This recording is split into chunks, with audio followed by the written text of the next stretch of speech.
lembaga survei untuk membuat satu survei itu mahal sekali. Iya, cukup mahal. Itu minimal 4 miliar rasanya.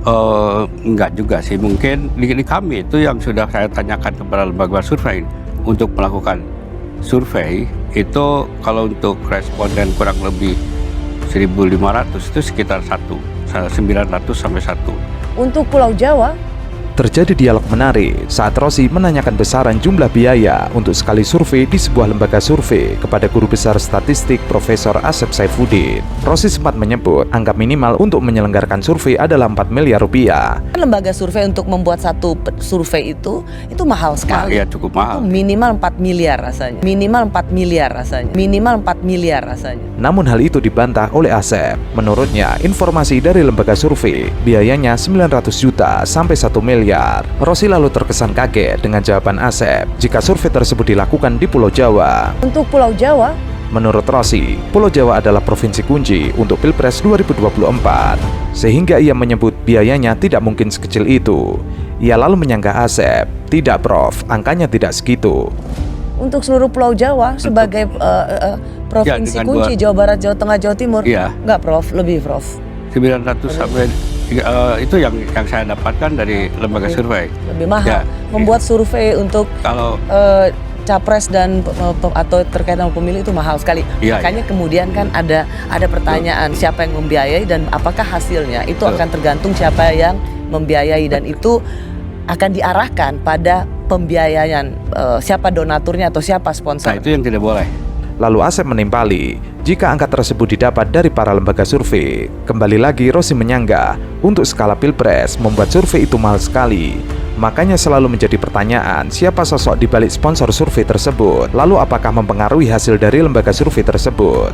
Jadi diizinkan atau dibolehkan lembaga survei itu dibiayai oleh pasangan calon dan kemudian dia merilis hasil surveinya meskipun dananya dari partai politik tertentu atau paslon tertentu, itu boleh. Boleh, tapi harus ditekankan bahwa hasilnya tidak boleh dideteksi oleh pemberi dana itu. Maksudnya? Maksudnya, pemberi dana hanya memberikan dana saja. Survei secara benar dilakukan oleh lembaga survei itu, hasilnya adalah hasil dari penemuan itu sendiri. Asep lalu mengatakan, jika dipersepi membolehkan lembaga survei dibiayai oleh siapapun, sifatnya bebas. Tetapi tidak boleh ada lembaga survei yang mengeluarkan hasil survei seperti pesanan sponsornya. Sebenarnya survei itu bisa salah nggak?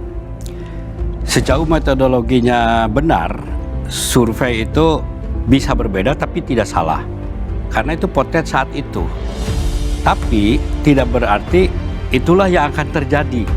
Itu yang harus diingat. Belum tentu ini pasti akan terjadi karena itu Betul. potret saat itu. Potret saat itu, iya. Saat ditanya apakah lembaga survei bisa salah, Asep memberikan jawaban, jika survei adalah potret saat itu, jadi tidak bisa menjadi ukuran saat pencoblosan nanti. Rosi menimpali, saat ini lembaga survei banyak dituding sedang memframing atau sedang membentuk opini untuk kemenangan paslon tertentu. Mendengar pertanyaan Rosi, Asep menjawab datar. Metodologi yang dipakai lembaga survei di bawah Persepi akan diteliti oleh Persepi, dan hasil survei adalah potret saat itu, bukan aslinya.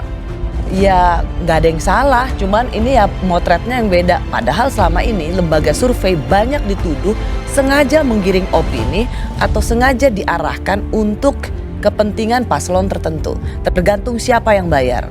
Oke, kalau tergantung siapa yang bayar di Persepi sudah jelas bahwa itu tidak boleh terikat dengan siapa yang bayar. Persis, Itu tadi satu. Profesor Ya. udah jelasin. Tapi yang kedua adalah metodologi yang dia pakai kita teliti, dan metodologi itu sesuai dengan kaidah-kaidah ilmu statistika, dan hasilnya apapun hasilnya itu benar saat itu.